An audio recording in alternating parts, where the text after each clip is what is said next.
Abuse in a romantic relationship is the harsh reality that some find themselves in. BYU Idaho students Katie Craig and Darby Novakovich are just two examples of that. My name is Darby Novakovich. I'm 22 years old from Spokane, Washington. My name is Katie Craig. I'm 21 years old and I'm from Louisville, Kentucky. I was 18 years old when I entered the relationship. I was 19. And it lasted 2.5 months. The full thing from very first day we met to the last day we talked, 2 years, married for almost a year. Getting trapped in a toxic relationship is easier than one may think. I entered the relationship because I liked him. He was very charming. He was very charismatic and very charming and made me really comfortable to fall for him. Things started going bad about 2 weeks after we became official. It was probably about 3 months into the relationship when he started to get possessive and the isolation. Isolating me from friends, from family, anyone that would give an opinion on the relationship, maybe try to warn me. He got me away from those people. 2 weeks after we started dating, he became really intense and he tried to isolate me from my friends. He tried to isolate me from my family as well. They would say that love shouldn't make you cry or make you sad, and it should be fun and it should be easy, and it wasn't. Always be putting me down and blaming his bad days on me, and any failure really was my fault somehow.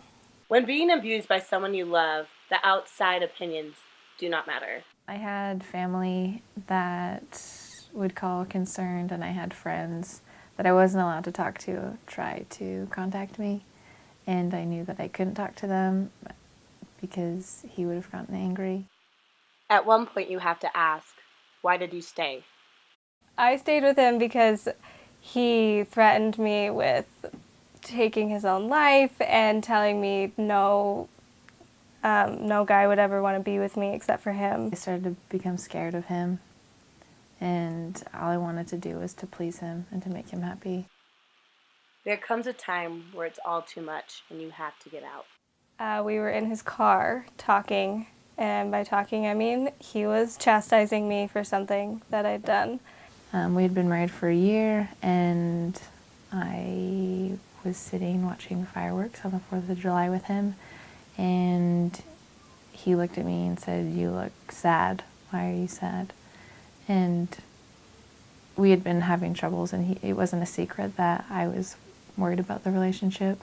And he was really angry with me, and I was really, really mad and tired of being treated like that. And I remember sitting there and thinking, like, I'm so tired of being manipulated. And then it was like, oh.